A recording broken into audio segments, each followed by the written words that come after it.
Okay, that noise is really going to drive me crazy. I love you, but I can't listen to that noise. There's just no way. Please, I'm begging you.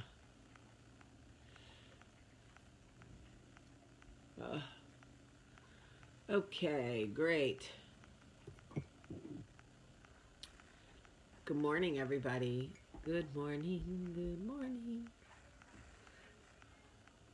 Right now I'm in a state of mind. I wanna be in the dark. Okay, please don't make that noise when you chew. Please, I'm begging you. Good morning, everybody. Good morning, good morning, good morning, and welcome to Coffee Talk. How are you all doing this morning?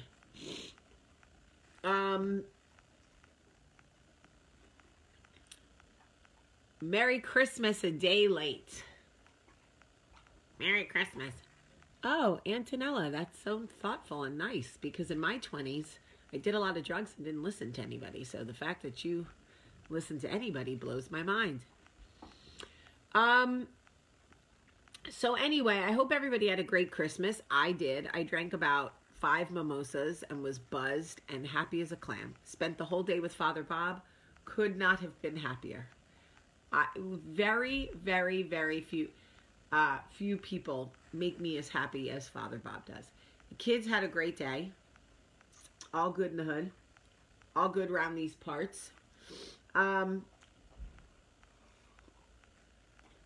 like, there's a ton of crap all over my house, but I'm sure everybody has that, you know? At least I got all the wrapping paper and stuff like that cleaned up, but there's just like crap everywhere. So yeah, yesterday was good. The food was banging. I love when people are thoughtful to the fact that I can't eat gluten and buy gluten-free desserts and things like that. Very thoughtful.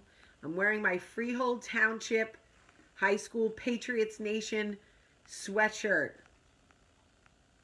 Okay, I would like to just clarify that this is a Freehold Township High School Patriots Nation sweatshirt, not a Patriots Nation New England Patriots sweatshirt. I would never wear a New England Patriots sweatshirt.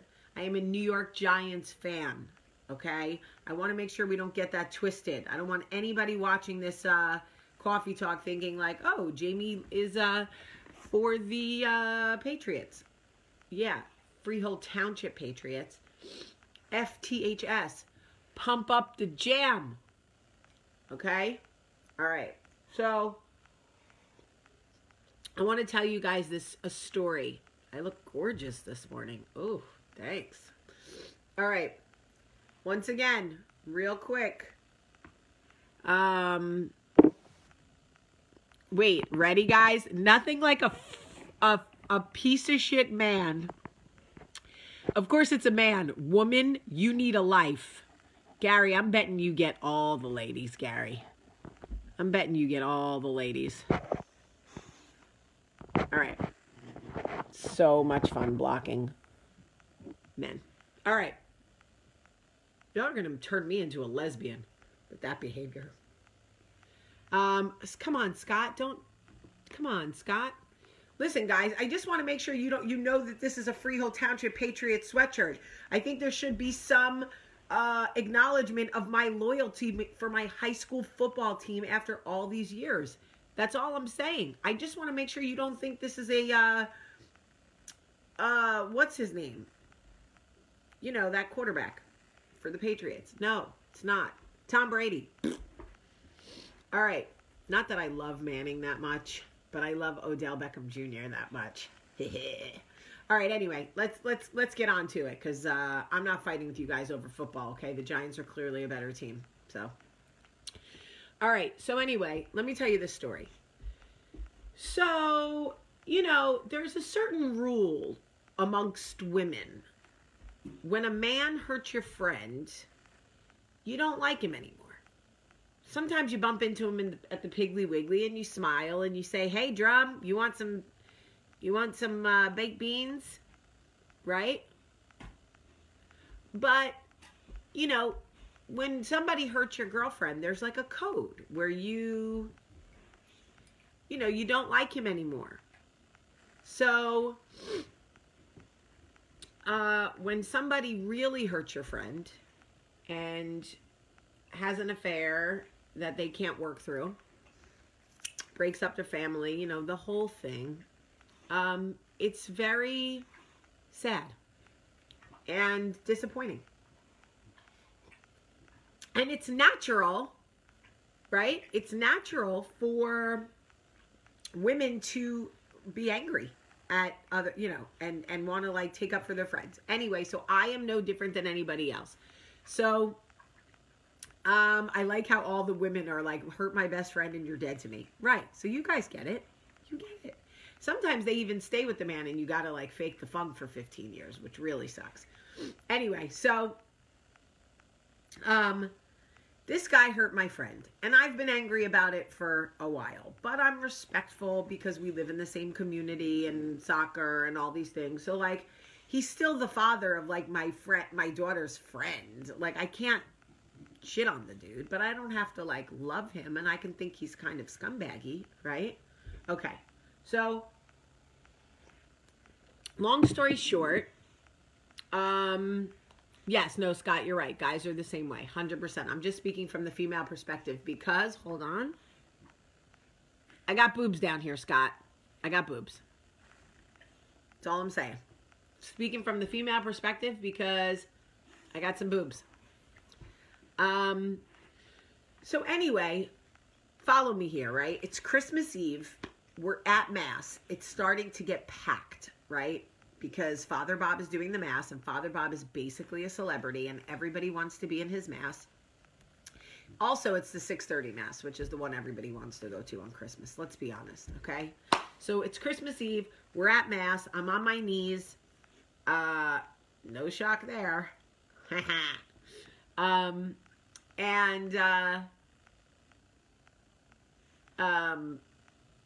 So anyway, and I see out of the corner of my eye, my spidey sense, said man in the pew across the church from me, okay, on his knees.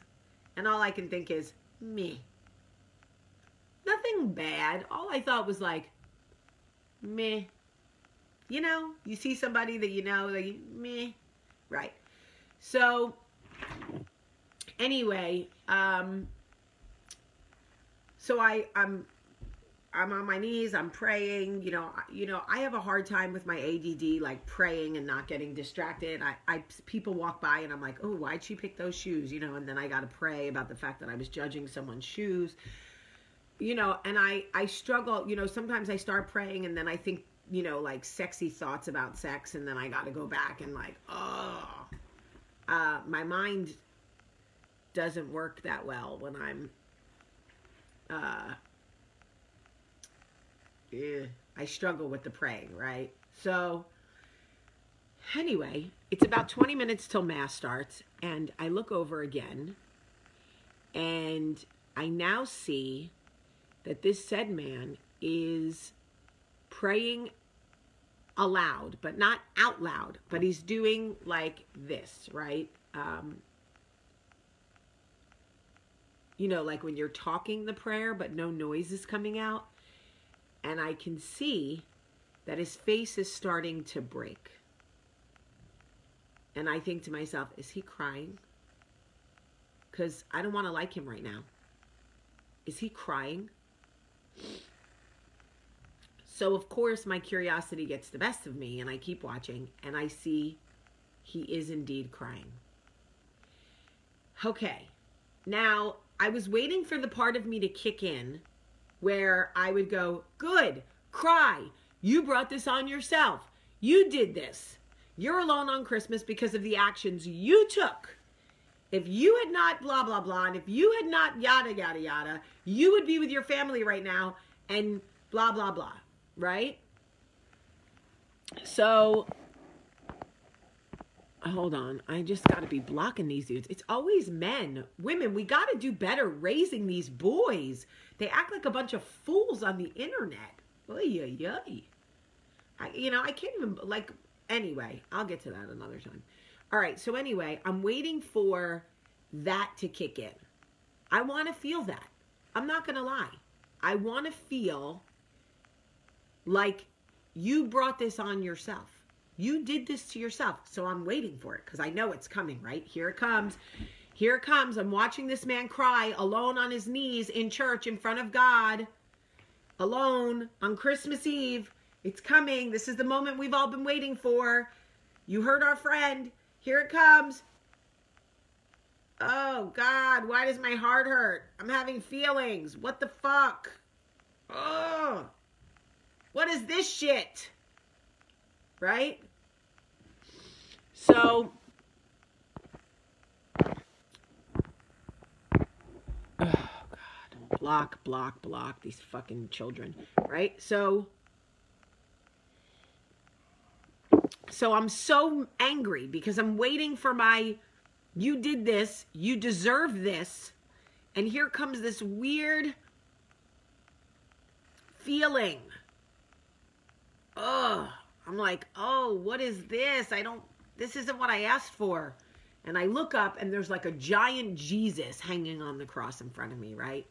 And all I can think is, oh my gosh, this is God's grace, isn't it? What the hell? So I look at my husband there with his beautiful family. And I look back to said gentleman, and now he's full on, like, tears are running down his face. Oh, come on. I'm supposed to be feeling gross about you. I'm supposed to be feeling happy that you're feeling bad, and instead I feel awful and my heart is breaking, and I hate that you're on your knees in church alone on Christmas Eve and you're crying. And I understand that you made mistakes that brought you here, but we all make mistakes, and we're all just one bad decision away from finding ourselves alone in a church on Christmas Eve. And it's him today, but it could be me tomorrow, and it could be you the next year, and it could be any of us. Oh, great. Great. So I get up off my knees and I walk across the church, and he sees me coming, and he's probably like, oh shit. And I sit down next to him and I put my arm around him, and he leans into me and starts sobbing. So I just hold him in my arms for a second. And I said, the first one is hard. And he shook his head yes. And I said, well, the good news is that God still loves you. And you're in the right place. And he took out his handkerchief and wiped his face. And I sat there with him, with my arm around him. He cried, and I stared at Jesus and thought, this is what it's about. This is really what it's about. It's about God's grace, and I certainly don't have it. You know, I certainly would have probably felt better pointing my finger at him and going, you did this to yourself. You have no one to blame but yourself. But instead, somehow, I ended up in a pew 1,800 yards away from my family, hugging somebody who hurt my friend, while he was absorbing the fact that he was alone on Christmas without his family because of decisions he made.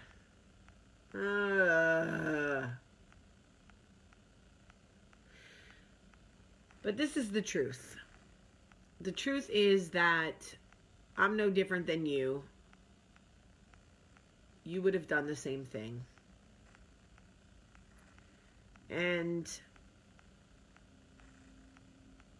he sent me a beautiful text after church, thanking me for my grace. wishing me a Merry Christmas.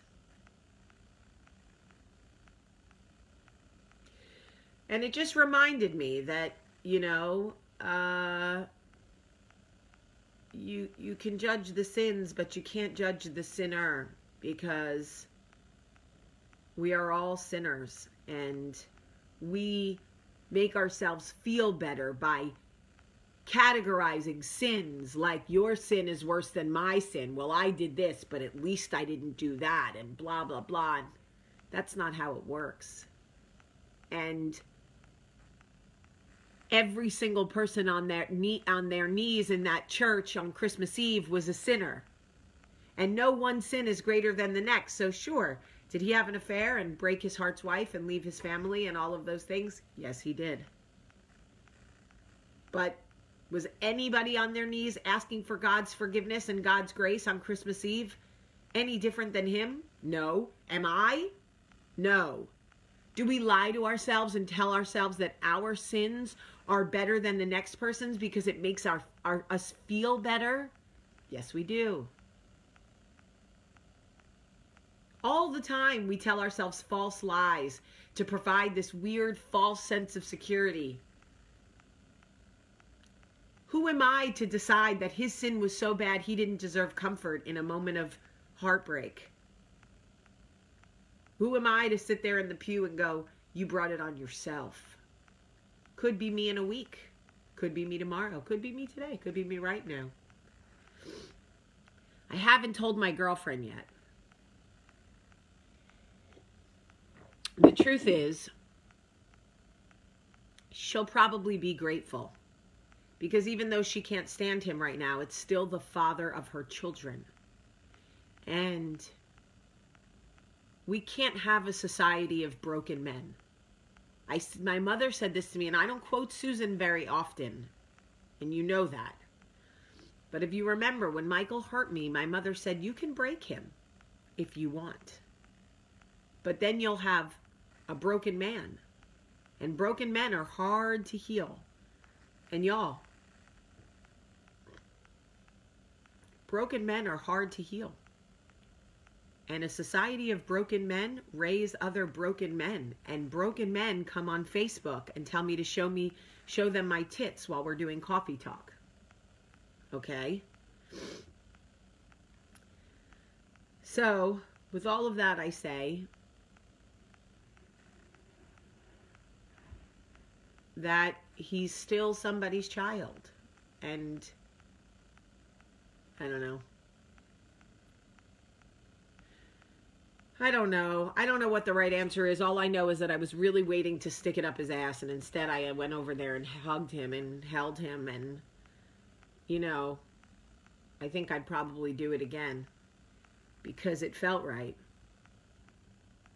You know, it did. I can't lie. Oh no, my heart is growing. I'm the Grinch.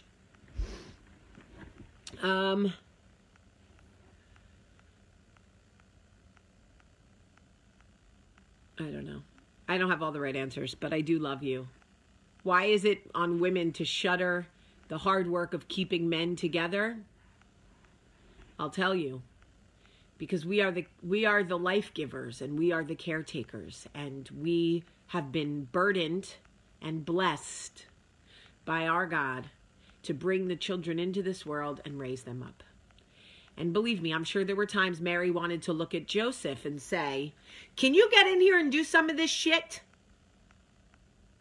Because he won't stop hammering. He's been building in the backyard for hours, and if I have to listen to that hammer one more time, I'm going to go postal. And Joseph was like, Mary, this one's on you, hon. I made Joseph Jewish, because they were Jewish, you know. This one's on you, hon. But you know what? It was also Mary that walked with Jesus while he carried the cross and was being spit on and whipped and beat. And she followed him until the very second he was crucified, and she never took her eyes off him. And she stood there and watched, and that's what mothers do. So I don't know why we are tasked and burdened with all of that, but we are. It's probably because we have vaginas and they're prettier than penises, and that's how it works. we are also extremely tired. Amen, Joanna. Every woman inside of me is tired. All of them are exhausted. But